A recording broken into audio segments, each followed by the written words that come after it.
Bonjour à tous, merci encore de votre fidélité. Bienvenue sur School TV. C'est donc reparti pour un nouveau MAG. 30 minutes d'infos, de questions-réponses. Avec aujourd'hui l'école du monde qui pose ses valises pas si loin que ça. Voici sans plus tarder le sommaire. Ce sont nos voisins et c'est vrai, on adore les taquiner. On aime aussi les détester sur les terrains de foot, notamment. Bienvenue en Belgique. Comment marche le système scolaire là-bas? Irina Capron sort sa loupe dans un instant. France-Belgique, au final, quelle différence? Le système belge à l'heure des réformes. Et cette question, l'école est-elle devenue trop exigeante sur le marché de la réussite, de la compétition, mais trop de pression, on voit ça. Dans un instant, les profs dans la rue, c'est le cas en France, mais aussi chez nos voisins belges. L'école est-elle en crise? D'où viennent ces mots? Et qu'entend-on par revalorisation? Vous verrez que là-bas, on ne parle pas forcément d'argent. Je vous présente les invités de ce MAG. Tout d'abord, Angel Gligli. Merci d'être avec nous. Vous êtes ancien élève du coup en Belgique. Vous étiez entre Malines, je crois, et Louvain. Bonjour Anthony de Fleurville, merci d'être avec nous. Vous êtes ancien élève, vous étiez du côté de Liège. Et puis on est avec un professeur depuis Bruxelles. Bonjour Nicolas Delward. Tout va bien? Bonjour. Merci beaucoup d'être avec nous. Allez, on parle de ce système belge sans plus tarder avec la loupe d'Irina. Salut Irina. Salut Patrice, bonjour à tous. On parle de la Belgique aujourd'hui. Est-ce qu'il y a quelques similitudes avec le système français? Alors sur le papier, il y a quelques similitudes. En Belgique, l'enseignement est obligatoire de 6 à 18 ans. Les enfants entrent à l'école maternelle à l'âge de 3 ans. Elle comporte 3 années non obligatoires mais fortement recommandées, appelées première, deuxième et troisième maternelle. Et à partir de 6 ans, l'enfant entre en primaire. Les années se comptent de la première à la 6e primaire. Et il y a une année de plus par rapport à la France. À la fin de la 6e primaire, les élèves doivent passer une certification commune à tous, appelée CEB, certificat d'études de base. Et s'il est réussi, eh bien, ils peuvent aller en première année de secondaire. Et le secondaire en Belgique, ça fonctionne comment? Alors, l'enfant entre en secondaire à l'âge de 12-13 ans et il y a 6 années de secondaire. La première année de secondaire équivaut à la 5e chez nous en France.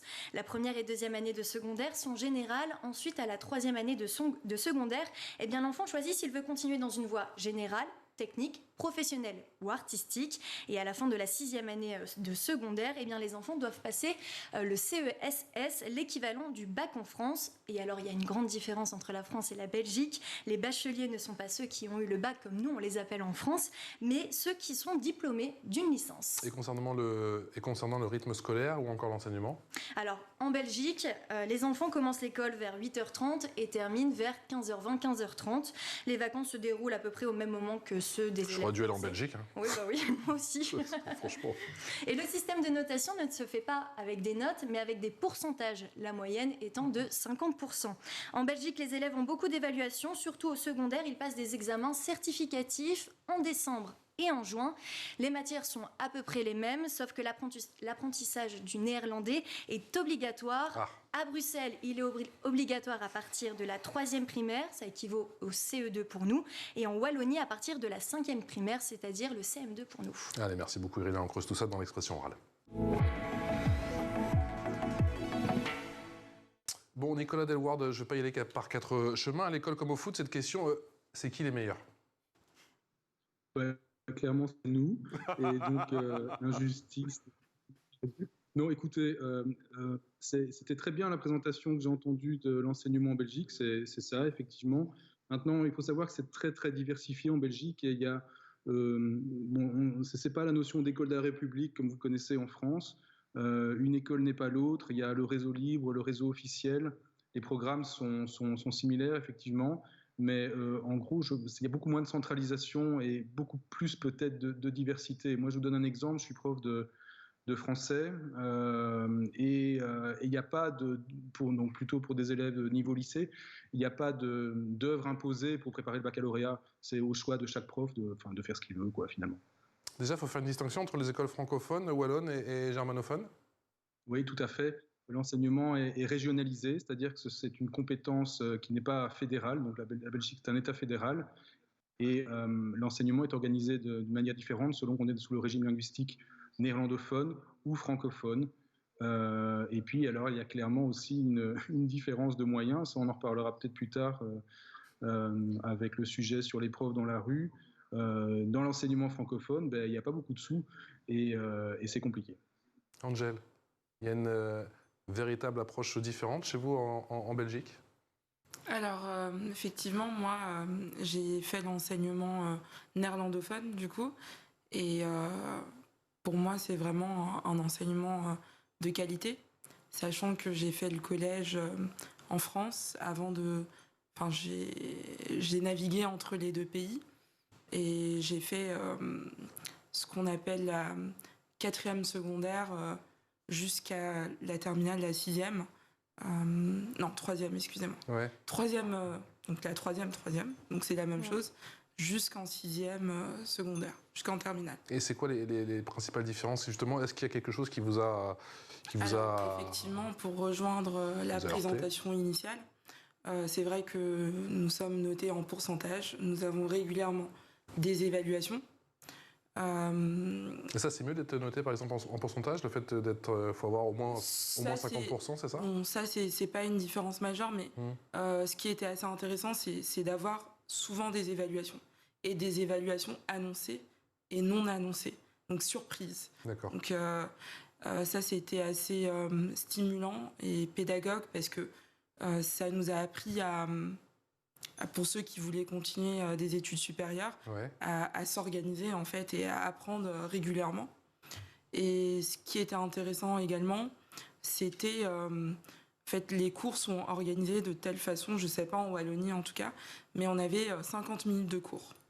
Et ça, c'est assez bien par rapport aux 1 heure qu'on pourrait avoir en France.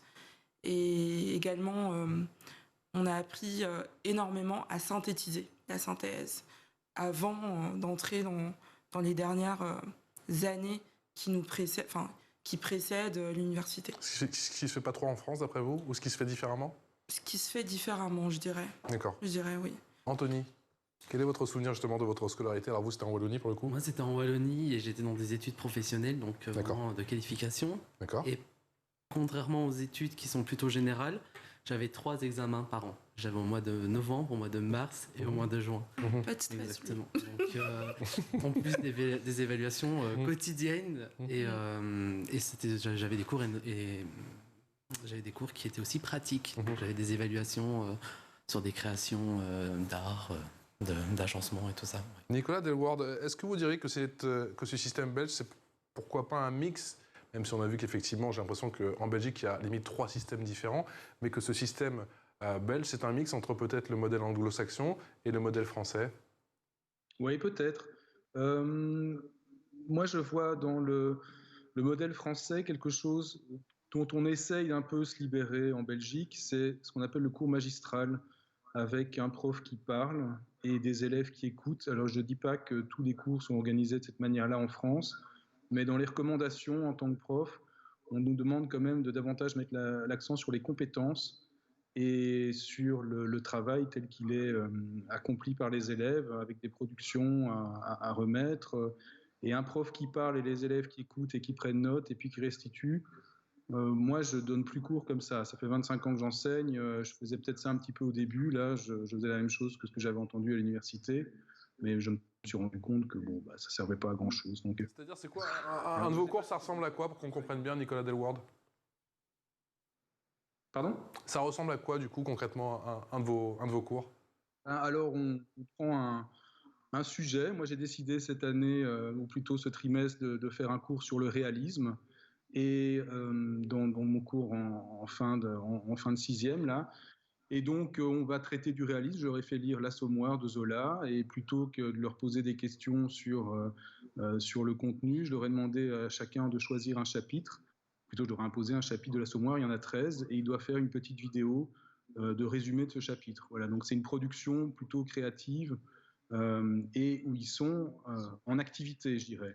Et puis alors, comme on va continuer plus loin la notion de réalisme, on va également écouter de la chanson française réaliste.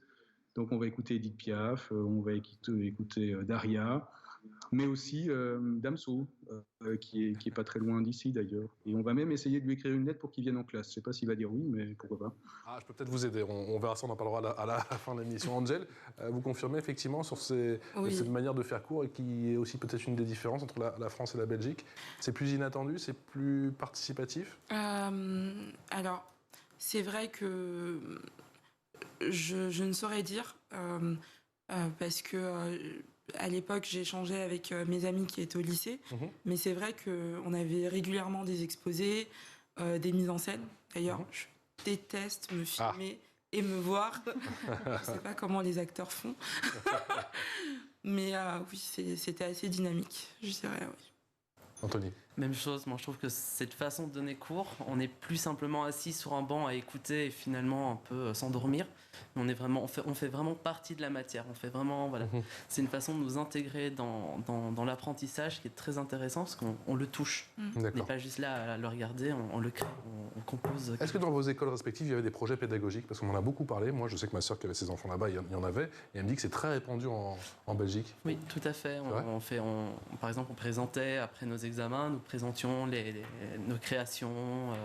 On sortait beaucoup dans des musées ou même simplement se promener dans une rue de la ville pour voir de l'architecture, de l'histoire. Voilà. Moi, j'ai eu des cours d'histoire, par exemple, où on se promenait dans la ville de Liège, dans les petites rues. Angel, vous aussi? Alors oui. Un projet pédagogique propre à l'école? Il y avait ça? Comment? Est-ce qu'il y avait un projet pédagogique propre à toute l'école? Pas forcément à toute l'école, mais je dirais par classe, par année? Par classe, D'accord. par niveau qu'on était. D'accord. Je me souviens bien qu'on était parti à Malines, au musée sur le judaïsme. On a fait plein de choses. J'avais monté en dernière année une mini-entreprise avec mes camarades et c'était vraiment génial, quoi. On a touché à l'entrepreneuriat. C'était pas une entreprise fictive, mais réelle. Nicole Delward, justement, quelle est l'importance des projets pédagogiques dans les écoles, dans les structures belges? Normalement, donc si ça fonctionne bien, s'il y a une cohésion, ce qui est le cas dans quand même pas mal d'écoles, le projet doit être central. Et ici, je rebondis sur ce qui a été dit, sur ce qu'Angèle a dit précédemment, la mini-entreprise. Alors ça dépend des écoles, mais je pense que ça a un succès dans vraiment beaucoup d'écoles. Cette idée que les élèves, aidés par un organisme extérieur, le collectif mini-entreprise, vont pouvoir réfléchir et monter un projet de vente d'un produit ou bien de distribution d'un service. Ça fonctionne très bien et ça, c'est vraiment une très bonne chose, je trouve. Maintenant, je ne vous cache pas que, moi, mon point de vue, c'est uniquement dans l'école d'où je viens et puis lié à mon vécu, mais une manière de donner cours qui soit magistrale et disons classique, ça existe encore, évidemment. On termine encore les cours à 15h, 15h30 ou c'est amené à évoluer, ça? Et alors, chez nous, dans l'établissement où je travaille, les cours se terminent à 15h30, 15h40 pour les élèves jusqu'à 16 ans et ceux entre 16 et 18, c'est jusqu'à 16h30. Oui. Et du coup, ça laisse place pour faire un bon mix entre justement l'école et l'extrascolaire? Bon, ça dépend aussi des écoles. Il y a des écoles qui organisent beaucoup de ce qu'on appelle le parascolaire, des propositions de monter des pièces de théâtre ou bien faire du sport en dehors des heures de cours. Évidemment, avec la période qu'on vient de traverser, là, pendant 2 ans, tout a été mis sous cloche et on commence juste à se réouvrir à ces activités extérieures. Est-ce que la carte scolaire existe en Belgique? Il me semble que non. C'est-à-dire que est-ce qu'un élève, le matin, peut faire 50-55 minutes de bus pour se rendre à l'école? Oui, ça existe. C'est un gros débat d'ailleurs depuis des années, puisque à Bruxelles principalement, il n'y a pas assez de place pour le nombre d'élèves, vu l'espèce de boom démographique qu'on est en train de vivre. Et donc, il y a une limitation du choix des écoles où inscrire son enfant en fonction du lieu où on habite. Oui, c'est vrai. Et c'est très compliqué. Il y a tout un système assez complexe qui s'est mis en place. C'est pas aussi strict, je pense, que la carte scolaire en France, d'après ce que j'en connais, mais ça existe, oui. Anthony, en haut, on met son enfant là où il y a de la place en ce moment en Belgique? Alors moi, j'ai la chance d'avoir étudié dans une école où il y avait de la place et j'ai jamais rencontré ce problème. Maintenant, c'est vrai que je connais des amis qui, durant leur scolarité, faisaient 1h30 de bus le matin et le soir pour rentrer chez soi. Angèle? C'est vrai que j'étais dans mon cocon. Vous aussi, c'était pas loin de chez vous, vous n'avez pas eu ce souci-là? Non, moi j'étais à 30 minutes, à vélo aussi, je prenais 10 km. Après, en Belgique, on a la chance par exemple d'habiter à côté d'une gare. faut savoir que la Belgique est vraiment très développée au niveau ferroviaire. Et là, on n'a aucun souci pour se déplacer, parce qu'en 50 minutes de train, on a la capitale depuis Liège, voilà. On se retrouve à la mer. Pour nous, en Belgique, par exemple, quelqu'un qui habite à 1 heure, il habite de l'autre côté du pays, alors que ici, près de Paris, 1 heure, c'est juste à côté. Mais c'est vraiment le bus qui est très mal desservi dans certaines communes, surtout vers... Est-ce que vous avez des cours vous m'avez parlé des nombreuses sorties que vous faisiez, notamment en ville. Est-ce que vous avez des cours d'instruction civique? Est-ce que vous avez des cours de religion? Vous avez ça? Oui, tout à fait. Qui changent grandement par rapport à la France. Ça ressemble à quoi, justement, ces cours de religion? Des cours de religion laïque, j'imagine. Mais c'est pour connaître, justement, l'ensemble des religions? Alors, je commence. Je t'en prie. Alors, du côté flamand, en fait, on avait le choix entre... soit l'éducation civique, donc athée, soit l'éducation religieuse. Donc moi, du coup, j'étais en cours d'éducation religieuse et c'était plutôt des thématiques générales. Ça pouvait être l'homosexualité, enfin, c'était pas en tant que tel qu'on évoquait une religion particulière. D'accord. Même si... Donc t'apprends pas l'histoire de telle ou telle religion, en fait? Pas forcément? Non. C'est pas ça? Non. D'accord. Ok, Anthony? Voilà, moi j'étais dans des cours de morale. Donc c'est vraiment le côté athée des religions et on parlait de mouvements, par exemple. On a parlé d'Émile Zola, vous voyez, de grands philosophes, de personnages assez connus. Voilà, on apprenait un peu le monde et aussi le respect envers les autres. Je me souviens, ce sont des cours qui sont assez intéressants, surtout en éducation civique. Nicolas Delward, justement, quelle est l'importance de ces cours de religion? Est-ce qu'ils sont en vogue en Belgique en ce moment? Donc, il faut distinguer 2 réseaux en Belgique. Il y a l'enseignement officiel et l'enseignement libre. Donc tout ça, c'est lié à de grands débats qu'on appelait même la guerre scolaire dans les années 50 au XXe siècle. Alors, c'est moitié-moitié. En gros, dans l'enseignement officiel, on a le choix du cours confessionnel. Soit on fait morale laïque, soit religion catholique, religion islamique ou éducation civique. Dans l'enseignement libre, moi je travaille dans une école de l'enseignement libre, on n'a pas le choix. C'est uniquement la religion catholique, mais il y a peu d'écoles comme ça, la religion islamique.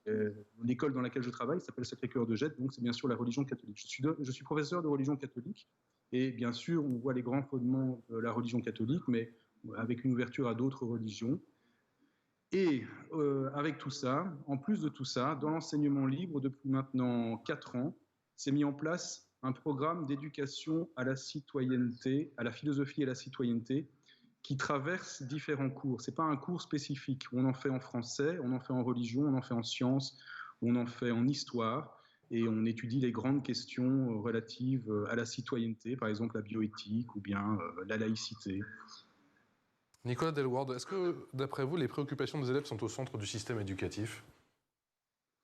Je ne suis pas tout à fait sûr. D'abord, il faut se poser la question de savoir s'il faut absolument qu'elle le soit, sans tomber dans la démagogie. Il faut évidemment entendre les élèves, mais alors comment dire, les deux objectifs de l'enseignement général, c'est la préparation aux études supérieures et la citoyenneté, devenir un citoyen. Si on écoutait les élèves, on ne ferait plus que des choses qui plaisent aux élèves. Donc je ne suis pas tout à fait sûr que ce soit une bonne chose. Maintenant, il ne faudrait pas non plus écouter que les profs, ou écouter que les parents, ou écouter que les politiques. Il faut un peu écouter tout le monde, mais ça, c'est la démocratie. L'école en France ne va pas très bien, c'est pas un secret. En Belgique, c'est la même chose? Oui, dans l'enseignement francophone, il y a eu un mouvement de manifestation et de grève la semaine passée, qui n'avait plus eu lieu depuis 11 ans. Chez les francophones, c'est pas un secret, on n'a plus de sous. Donc, c'est difficile de financer tout simplement l'enseignement. On se retrouve avec des classes qui sont de plus en plus nombreuses. Et puis, surtout, on a un gros problème, c'est la pénurie des enseignants. Il n'y a plus beaucoup de monde qui veut devenir prof. Et donc, parfois, il faut rappeler des personnes qui sont à la retraite ou bien des gens qui n'ont pas le diplôme requis pour donner des cours, principalement de langue ou de sciences. Ça devient très compliqué, oui. Angel, vous souhaitez réagir là-dessus? C'est vrai que... Vous vivez ça de loin maintenant? Vous vivez ça de loin, ouais. Oui, ça fait 11 ans que j'ai terminé les études, enfin secondaires. D'après l'OCDE, un jeune sur 5 sort du système scolaire, Nicolas Delward, sans qualification. Trop d'enfants, visiblement, ne savent pas ou mal lire à la fin du primaire. Est-ce que c'est un souci de méthode ou, comme vous sembliez le suggérer, c'est un problème de moyens? Je pense que c'est un peu des deux. C'est un drame, évidemment, que des enfants fassent des années d'enseignement et puis ils sortent sans les compétences minimales pour lire. C'est dramatique. Enfin, moi, ça me touche énormément. Mais je n'ai pas de vision assez large et assez ancienne pour vous dire à quoi c'est dû. Seule chose que je voudrais dire quand même, c'est que donc on parle beaucoup des enquêtes PISA pour le niveau des enseignements selon les pays. Il ne faut pas oublier une chose, c'est que les enquêtes PISA, ça mesure, si j'ai bien compris, principalement deux choses, les compétences en mathématiques et les compétences en lecture. Alors, l'école, c'est plein d'autres choses aussi. C'est la créativité, c'est la citoyenneté, c'est les valeurs, et tout ça, c'est pas mesuré par les enquêtes. Ce qu'on observe, c'est que dans l'enseignement francophone en Belgique, les résultats sont quand même un peu meilleurs. Il y a une tendance à un léger progrès. À quoi c'est dû, je ne sais pas vous le dire. On a vu justement, est-ce que d'après vous, vous pensez qu'on se focalise trop sur ces classements internationaux, et notamment sur le PISA? On a vu que ça mettait pas mal de pression sur les pays scandinaves qui, on le sait, sont réputés dans le monde entier pour leur enseignement, leur éducation. On a l'impression qu'ils sont en train de changer leur système justement pour se conformer un peu plus aux standards internationaux. C'est ce qui vous pend au nez en Belgique? Je ne sais pas, j'ai l'impression que c'est peut-être c'est toujours cette notion de classement, d'évaluation uniquement sur deux critères. Je trouve que c'est une forme d'élitisme auquel j'adhère pas vraiment, en fait. C'est peut-être lié à un monde qui est principalement capitaliste, qui est basé sur le rendement, sur l'économique. Ça fait quand même du dégât. J'en parlais tout à l'heure en classe.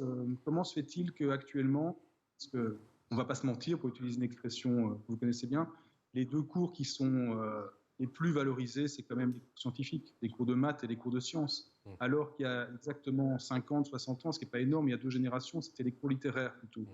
Donc en Belgique, les sixièmes secondaires, ceux qui sont en dernière année, en terminale, l'équivalent de terminale en France, on les appelle les rhétos. C'est-à-dire, c'est un diminutif de rhétorique, parce qu'il y a encore peu de temps, en Belgique, en sixième, on apprenait la rhétorique, c'est-à-dire l'art de bien s'exprimer par écrit et à l'oral, de se faire comprendre. C'est plus vraiment les compétences qui sont visées en premier maintenant. L'info en plus, c'est avec Irina. Alors, ma chère Irina, le gouvernement de la Fédération Wallonie-Bruxelles a adopté un décret pour instaurer un dossier d'accompagnement. Irina, qu'est-ce que ce dossier d'accompagnement des élèves? Alors, il s'agit d'une sorte de passeport scolaire qui va accompagner l'élève durant toute sa scolarité, de la maternelle au secondaire. C'est plus qu'un bulletin. Ce dossier renseignera les difficultés que rencontrent les enfants. Chaque professeur pourra inscrire dans ce dossier, sous la forme d'un outil numérique, les difficultés d'apprentissage des enfants et les cours qui sont mis en place pour les aider à les surmonter. Le but de ce dossier est de lutter contre l'échec scolaire et le redoublement. Alors, ce dossier d'accompagnement de l'élève devait entrer en vigueur dès la rentrée en septembre 2022, en même temps que le tronc commun du pacte d'excellence. Mais la ministre de l'Éducation, Caroline Désir, a annoncé le 10 février dernier un éventuel report d'1 an du dossier d'accompagnement de l'élève. Le pacte d'excellence, c'est quoi? Alors, le tronc commun du pacte d'excellence était prévu pour la rentrée en septembre 2021, mais il a également été repoussé d'1 an à cause de la pandémie de coronavirus. Ce tronc commun prévoit que tous les élèves suivent les mêmes cours de la maternelle jusqu'à la 3e secondaire. Je vous en ai parlé au début de l'émission. Au départ, la première et la 2e secondaire sont générales et ensuite, à la 3e secondaire, on décide si on veut partir dans une voie générale, artistique, technique ou professionnelle. Là, il faudra attendre la fin de la 3e secondaire pour choisir son orientation. Et le tronc commun s'articule autour de 7 domaines d'apprentissage: les langues, l'éducation culturelle et artistique, la formation mathématique, scientifique et technique, la citoyenneté et formation humaine et sociale, l'éducation physique, bien-être et santé, créativité, engagement et esprit d'entreprise, et apprendre à apprendre et à poser des choix. Anthony, ce dossier d'accompagnement, ça va dans le bon sens? Vous auriez aimé l'avoir à l'époque ou pas? Je ne peux pas trop comparer parce que mon secteur d'activité au niveau scolaire n'est pas vraiment le secteur qui aurait été touché par cette chose. Angel? Je pense que c'est assez intéressant parce que ça permet de voir l'évolution durant les quelques années qu'on passe à l'école. J'aurais apprécié la voir. Nicolas Delward, vous avez hâte justement que ce système se mette en place?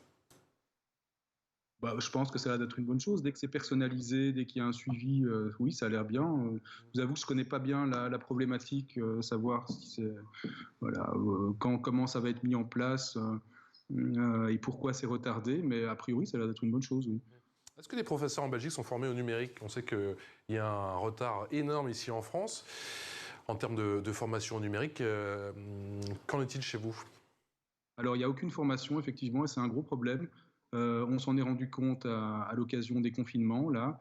On a dû, quasiment du jour au lendemain, mettre en place un enseignement à distance. Puis, lors du 2e ou 3e confinement, j'ai cessé de compter, on passait à ce qu'on appelle un enseignement hybride, c'est-à-dire que les élèves venaient un jour sur 2 ou bien une semaine sur 2 à l'école et le reste du temps, c'était des cours en ligne. Et les profs, non, n'ont pas de compétences ou de formation particulière et pas de moyens non plus. D'ailleurs, c'était une des grandes revendications du mouvement de la semaine passée, c'est qu'on on reçoit pas de matériel, quoi. Donc, à l'école, oui, on a du matériel, mais quand on travaille de chez soi, non, on n'a rien. Les filières professionnelles ont été pendant de nombreuses années en France décrédibilisées. Elles sont réhabilitées depuis quelques mois, quelques années. Est-ce que vous avez le sentiment que c'est en train de changer? Non, pas du tout. Est-ce que c'est en train de changer en France? J'ai l'impression tout doucement, mais est-ce que vous, c'est le cas aussi? Non, elles sont dévalorisées. C'est très dommage. C'est un gros problème d'ailleurs. Tout l'enseignement qualifiant, professionnel, est vu encore par trop de personnes, d'élèves ou de parents ou de profs même, comme l'enseignement où on va quand on a échoué ailleurs. C'est un très gros problème. Oui. Anthony?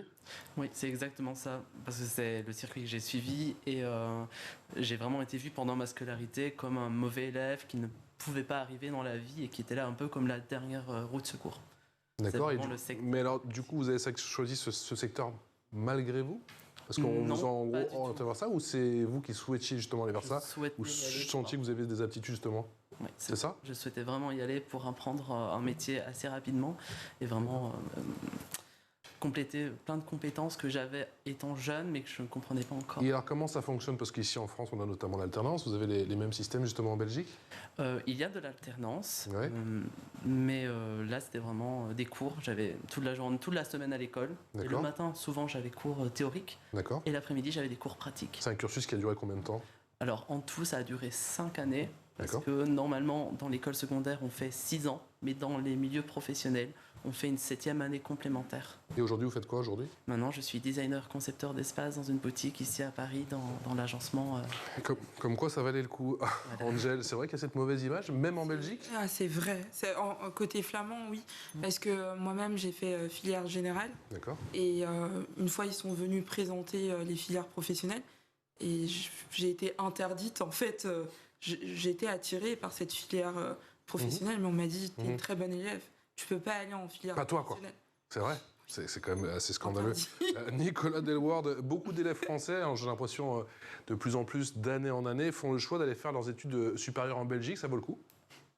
Mais oui, on les accueille. Moi, par exemple, je vous parle en tant qu'enseignant. Sur les 80 profs de l'école, il y en a 2 qui sont françaises et qui sont venues faire leur vie à Bruxelles. Et c'est des excellentes collègues. Et bon, alors pour les enfants, les élèves, c'est différent parce que voilà, c'est pas une profession. Mais oui, super, venez, on vous accueille. On vous accueille avec plaisir. Merci beaucoup en tout cas à tous les 3 d'avoir été avec nous aujourd'hui. Nicolas Delward, professeur en Belgique, Angel Gigli, vous êtes ancien élève en Belgique, notamment du côté de Malines, et puis Anthony de Fleurville, ancien élève du côté de Liège. Ça a été un véritable plaisir. Ça me donne envie d'aller manger le cliché, hein. Quelques frites et quelques gaufres chez vous. Bien évidemment. Merci beaucoup Irina. On se retrouve très vite pour un nouveau numéro de School TV, le mag. Excellente journée en notre compagnie.